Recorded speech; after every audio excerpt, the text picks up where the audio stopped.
Hello అండి. Welcome back to icon Sandhya kitchen webs. ఈరోజు మన వీడియోలో వచ్చేసి వినాయక చవితి స్పెషల్ రెసిపీ ఉండ్రాళ్ళండి. ఈ ఉండ్రాళ్ళనేది చాలా ఈజీగా, ఫాస్ట్‌గా చేసేసుకోవచ్చు.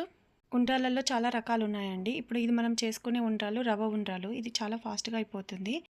చాలా సింపుల్‌గా ఈజీ మెథడ్‌లో ఎలా తయారు చేసుకోవాలో చూపిస్తానండి. దానికోసం ముందుగా వచ్చేసి నేను ఒక కప్పు బియ్యం రవ్వ తీసుకున్నాను. నెక్స్ట్ వచ్చేసి ఒక కడాయి పెట్టుకొని ఒక కప్పు బియ్యం రవ్వకి వచ్చేసి 2.5 కప్పు వాటర్ వేసుకోవాలండి.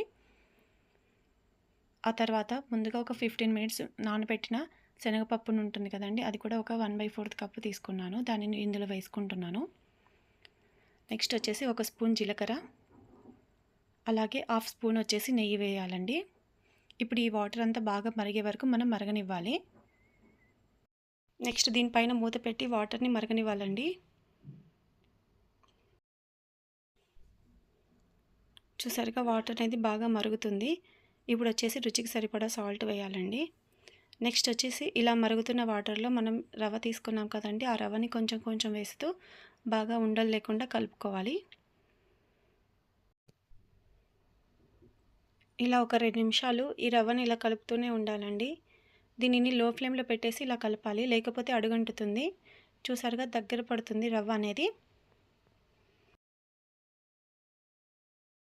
వాటర్ అంతా అబ్జర్వ్ చేసుకుంది కదండి. ఇప్పుడు దీనిని వచ్చేసి 3 నుంచి 4 నిమిషాలు మనము దీనిపైన మూత పెట్టి ఉడికించుకోవాలి.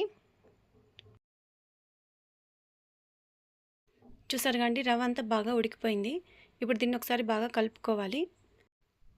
ప్యాన్కి కూడా అంటుకోవట్లేదు కదండి. ఇప్పుడు వచ్చేసి దీనిని మనం స్టవ్ ఆఫ్ చేసి ఒక 3 మినిట్స్ అలాగే వదిలేసేయాలి మూత పెట్టేసి. ఇలా పెట్టడం వల్ల ఏమవుతుందంటే రవ్వ అనేది చాలా సాఫ్ట్గా అవుతుంది. ఇప్పుడు చూసారుగా ఈ రవ్వ అనేది చాలా సాఫ్ట్గా అయిపోయింది. ఇప్పుడు దీంట్లో హాఫ్ స్పూన్ నెయ్యి వేసుకొని ఒకసారి బాగా కలుపుకోవాలండి. ఈ నెయ్యి వేయడం వల్ల మన ఉండ్రాళ్ళు అనేది ఇంకా చాలా సాఫ్ట్గా ఉంటుంది. ఇలా కొంచెం గోరువెచ్చగా ఉన్నప్పుడు మాత్రమే ఈ ఉండ్రాళ్ళని వేస్ట్ చేసేసుకోవాలండి.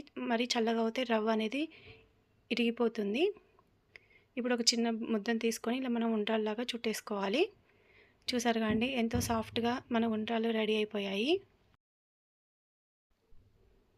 ఇలా మిగిలిన పిండినంతా మనం ఇలా ఉండ్రాళ్ళలాగా చేసేసుకోవాలండి. ఇక నేను మీకు సింపుల్ మెథడ్లో చూపించానండి. మీకు ఇష్టమైతే దీనిని మళ్ళీ మనం ఆవిరి మీద పెట్టి కూడా చేసుకోవచ్చు.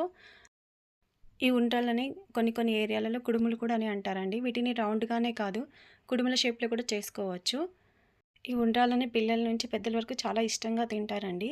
ఇందులో వచ్చేసి మనము ఏదైనా ఊరగాయతో కానీ టమాటో పికిల్తో చాలా బాగుంటుందండి.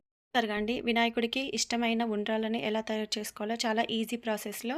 ఈ వీడియో మీకు నచ్చినట్లయితే లైక్ చేయండి, షేర్ చేయండి, సబ్స్క్రైబ్ చేసుకోండి. అలాగే పక్కనున్న బెల్ ఐకాన్ని యాక్టివేట్ చేసుకోండి. Thanks for watching.